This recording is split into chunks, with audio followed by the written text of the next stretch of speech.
நம்முடைய ஆண்டவராகிய இயேசு கிறிஸ்துவின் இன்ப நாமத்தினால் நான் உங்களை வாழ்த்துகிறேன். கர்த்தர் உங்களை மென்மேலும் ஆசீர்வதிப்பாராக. உங்களுடைய கடிதங்களை எல்லாம் நான் பெற்றுக்கொள்கிறேன், வாசிக்கிறேன். கர்த்தர் உங்களுக்கு செய்த நன்மைகளை எழுதுகிறீர்கள்.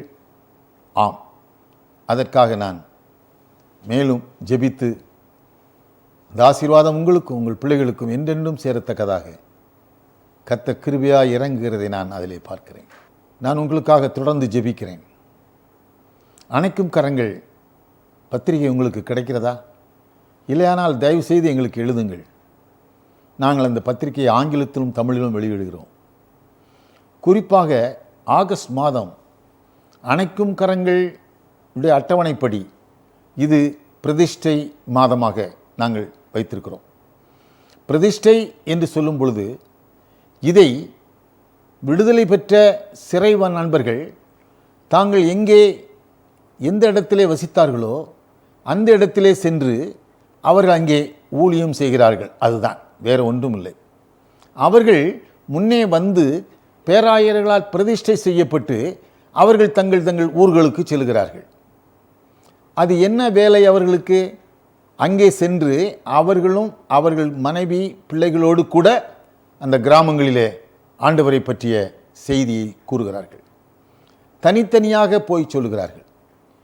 அவர்கள் எண்ணுகிறார்கள், இந்த கிராமத்தில் இவன்தானே கொலைகாரன், இவன்தானே கொடூரமானவன், இவன் ஒரு ரவுடி அல்லவா, இப்பொழுது இப்படி வருகிறானே என்று சொல்லி ஆச்சரியப்பட்டாலும் கர்த்தருக்கு பிரியமாக அவர்கள் நடப்பதின் மூலமாக அவர்களுடைய ஆசீர்வாதத்தை அங்கே இந்த கிராமங்களிலே போய் சொல்லுகிறார்கள்.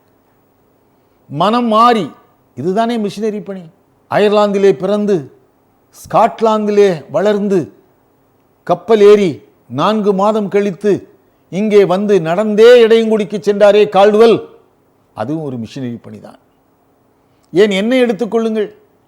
ஆண்டவர் சொன்னார், இந்த சிறை ஊழியத்தை நீ செய் என்று. நான் உள்ளே போனேன். ஆரம்ப காலத்தில் நான் உள்ளே போனேன். அவர்கள் மத்தியிலே நான் சுவிசேஷத்தை சொன்னேன். அவர்கள் என்னை அடித்தார்கள், என் சட்டைகளை கிழித்தார்கள். நான் அங்கே ஜெபக்கூட்டம் நடத்தி கொண்டிருக்கும் போது சிறைக்குள்ளே வெந்நீரை கொண்டு வந்து என் மேலே ஊற்றுவார்கள். பின்னால் இருந்து சிலர் ஊளையிடுவார்கள். நான் சொல்வதை மற்றவர்கள் கேட்க முடியாத அளவுக்கு என்னை கொடுமைப்படுத்துவார்கள். நான் வேதனைப்பட்டேன். ஆனாலும் கூட என் ஆண்டவர் என்னை மிஷனரியாக ஏற்றுக்கொண்டு இவ்வளவு பெரிய மகத்தான ஊழியத்தை தந்திருக்கிறார் என்று சொல்லித்தான் அதை ஏற்றுக்கொண்டேனே தவிர இது ஒரு சாதாரணமான ஒரு ஊழியம் என்று சொல்ல முடியாது. ஆரம்ப காலத்தில் நான் பட்ட பாடுகளை நான் சூப்பரண்டே சொல்லலாம். சொன்னால் யார் யார் என்னை சீண்டினார்களோ அவர்களை அழைத்து வந்து பூஸ்காலில் மிதித்து உதைத்து அவனை குற்றூராக்கி அனுப்புவார்கள். ஆனால் அது நியாயமல்ல. அடுத்த வாரம் நான் போகும்போது அவர்கள் மத்தியிலே அன்பை பற்றி எப்படி சொல்ல முடியும்? ஆகவேதான் நான் அவைகளெல்லாம் தாங்கிக் கொள்ளுவேன். இதுதானே மிஷினரி பணி. மிஷினரி பணி என்பது மலர்கள் குவித்த பாதையிலே நடப்பதல்ல. இது ஒரு சிகப்பு கம்பளம் விரித்த பாதை அல்ல. இது ஒரு துயரமான பாதை. ஆத்தும ஆதாய பணி என்று சொல்லும் பொழுது அது மிக கடினமான ஒரு பாதை. அந்த பாதையிலே நான் சென்றேன். கர்த்தர் என்னை ஆசீர்வதித்தார், குடும்பத்தை ஆசீர்வதித்தார். இந்தியாவில் உள்ள சிறைகளுக்கெல்லாம் நான் செல்லத்தக்கதாக கர்த்தர் இதை விசாலப்படுத்தினார். வேதம் சொல்லுகிறது, யாக்கோபு 5ஆம் அதிகாரம் 20ஆம் வசனம், தப்பிப்போன மார்க்கத்தில் இருந்து ஒரு பாவியை திருப்புகிறவன் அந்த ஆத்துமாவை மரணத்திலிருந்து ரட்சித்து திரளான பாவங்களை மூடுவான் என்று அறிய கடவன். தப்பிப்போன மார்க்கங்கள் ஏராளமாக உண்டு இந்த உலகத்தில். ஆனால் அந்த மார்க்கத்திலிருந்து ஒரு பாவியை திருப்பினாலே போதும், நீ அவனை மரணத்திலிருந்து ரட்சிக்கிறாய். அவன் மரணத்துக்கு நேராக சென்று கொண்டிருந்தவன், அவனை திருப்பி விடுகிறாய் என்று வேதம் சொல்கிறது. அன்பானவர்களே, இந்த ரெபிதீம் என்று ஒரு இடம், அந்த இடத்துல இஸ்ரவேலர்களுக்கும் அமலேக்கியருக்கும் போர் நடந்து கொண்டிருந்தது. அப்போ மோசே வந்து யோசுவாவை பார்த்து, இங்கே வா, நான் கையை தூக்குவேன், அப்படி தூக்கி ஆசீர்வதிப்பதற்காக என் கையை தூக்கும்போது இஸ்ரவேலர்கள் வெற்றி பெறட்டும் என்பதற்காக என்று சொல்லி அவர் கையை தூக்கிக்கிட்டே இருந்தார். கையை தூக்கும்போது அந்த இஸ்ரவேலர்கள் வெற்றி பெற்றார்கள், அமலேக்கியர் தோற்று ஓடினார்கள். இவர் இந்த கையை, வயசானவர் பாருங்க, இப்படி கையை தூக்கிக்கிட்டு இருக்கும்போது கை தளர்ந்து தளர்ந்து கீழே வந்துச்சு பாருங்க. அப்போ அமலேக்கியர்கள் முன்னாலே ஏறினார்கள், இஸ்ரவேலர் ஓடி போனார்களாம். இதை பார்த்து கொண்டிருந்தான் ஊரும் ஆரோனும். இதை ஓடியே வந்து அந்த மோசேயின் கைகளை தாங்கிக் கொண்டார்கள் என்று வேதம் சொல்கிறது.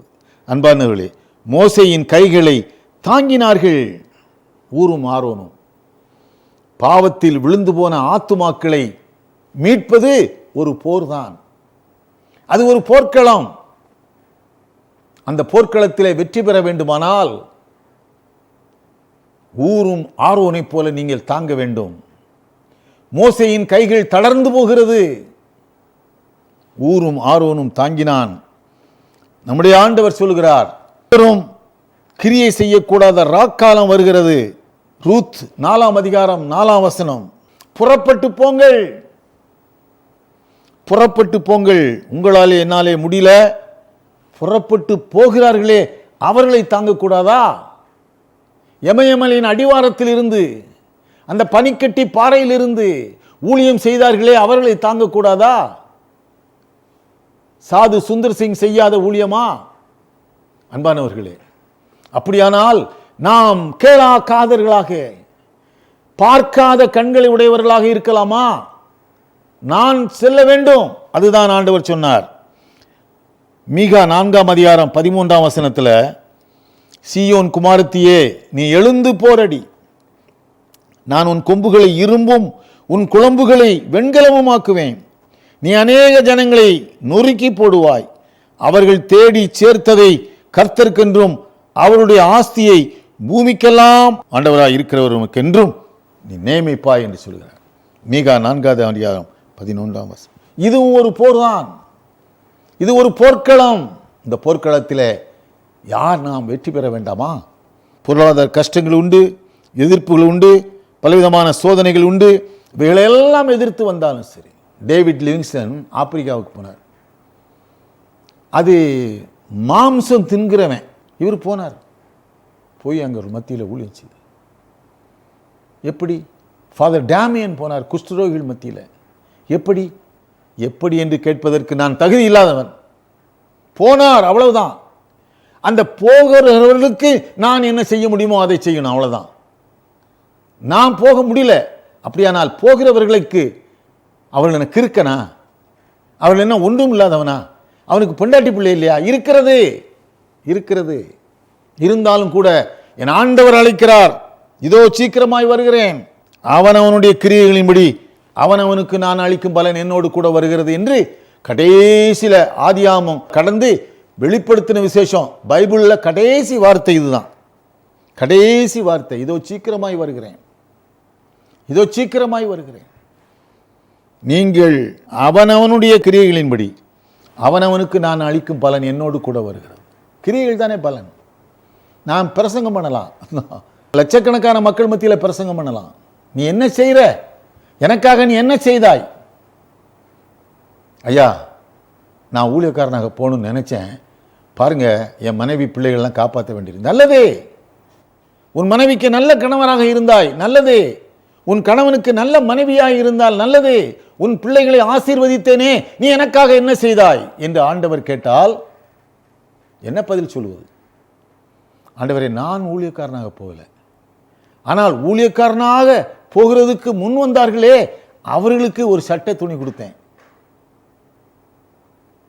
அவர்களுக்கு உணவு கொடுத்தேன், அவர்களுக்கு ஒரு மாத சம்பளம் கொடுத்தேன், அவர்களுக்கு என்னால் முடிந்ததை நான் செய்தேன் ஆண்டவரே என்று சொல்ல முடியுமா? அன்பானவர்களே, அப்படியானால் நாம் அல்ல, யாராக இருந்தாலும் சரி, இந்த உலகத்தில் நான் பிறந்து விட்டோம், நம் ஆண்டவருக்காக செய்வது கண்டிப்பாக நிற்கும். எனக்காக சிலுவையிலே மரித்த என்னுடைய ஆண்டவர், எனக்காக கால்களிலேயும் கைகளிலேயும் ஆணிகளால் கடவப்பட்ட என் ஆண்டவர், எனக்காக ரத்தம் சிந்திய ஆண்டவர், என்னையும் என் குடும்பத்தையும் ஆசீர்வதித்திருக்கிற ஆண்டவருக்கு நான் என்ன செய்ய வேண்டும்? ஆண்டவரே, நான் என்ன செய்ய வேண்டும்? ஜெபியுங்கள், கர்த்தர் உங்களை நடத்துவார். ஜெபிப்போமா? கிருபை நிறைந்த எங்கள் நல்ல ஆண்டவரே, அருமையான இந்த வேளைக்காக நாங்கள் நன்றியோடு துதிக்கிறோம் சுவாமி. ஆண்டவரே, இந்த மாதம் முழுவதும் பிரதிஷ்டை மாதமாக ஆண்டவரே, அநேகரை ஆண்டவரே உடைய ஊழியத்துக்கு அனுப்புகிற மாதமாக நாங்கள் வைத்திருக்கிறோம். பலர் செல்கிறார்கள் சுவாமி. ஓநாய்களுக்குள்ளே ஆடுகளை அனுப்புகிறோம் அப்பா. உம்முடைய வார்த்தையின்படியே அவர்கள் திரும்பி வரட்டும், இல்லை என்றால் சாகட்டும். துணிந்து செல்லும் இந்த மக்களை உமது கரத்திலே தருகிறோம். எங்களால் போக முடியாது ஆண்டவரே, ஆனாலும் போகிறவர்களுக்காக நாங்கள் எதையாவது செய்ய வேண்டும் என்று விரும்புகிறோம். ஆண்டவரே, எங்கள் கைகளை ஆசீர்வதிப்பீர். என்னுடைய கரங்களை நீர் ஆசீர்வதியும் அப்பா. அதன் மூலமாக வருகிற ஆசீர்வாதம் எங்களுக்கும் எங்கள் பிள்ளைகளுக்கும் சேரட்டும். பிரதிஷ்டை செய்யப்பட்டு வெளியே வருகின்ற ஆயிரக்கணக்கான கொடூரமான குற்றவாளிகள் மனம் திரும்பி வரும்போது அவர்கள் இந்த கிராமங்களுக்கே சென்று பலரை மனம் திரும்ப செய்யட்டும் சுவாமி. உம்முடைய ராஜ்யம் வருவதாக, இந்த தேசம் சந்திக்கப்படட்டும் சுவாமி. இந்த மிஷனரிகளை ஆசீர்வதிக்கவே ஆசீர்வதியும். அதன் மூலமாக எங்களையும் எங்கள் குடும்பத்தையும் எங்கள் தேவைகளையும் நீ நிறைவாக்கும் அப்பா. இயேசு கிறிஸ்துவின் நாமத்தினாலே கேட்கிறோம் நல்ல பிதாவே. ஆமென், ஆமென். நம்முடைய ஆண்டவராகிய இயேசு கிறிஸ்துவின் இன்ப நாமத்தினால் நான் உங்களை வாழ்த்துகிறேன். நீங்கள் நினைத்தபடி நமது மிஷனரிகள் இந்திய மத்திய சிறைச்சாலைகளிலும் அவர்கள் குடும்பங்களிலும் நம்முடைய ஆண்டவரின் நாமத்தை கூறி மகிமைப்படுத்தி முழுமையான ஆத்தும ஆதாயம் செய்து வருகிறார்கள். அரசு வழங்கிய ஆணையின்படி தமிழ்நாடு, கேரளா, கர்நாடகா, பாண்டிச்சேரி, ஆந்திரா, மகாராஷ்டிரா, அந்தமான், திகார் போன்ற பல்வேறு சிறைகளிலும் வெளியில் அவர்கள் குடும்பங்களிலும் ஆத்தும ஆதாயம் செய்து வருவது நீங்கள் அறிந்ததே.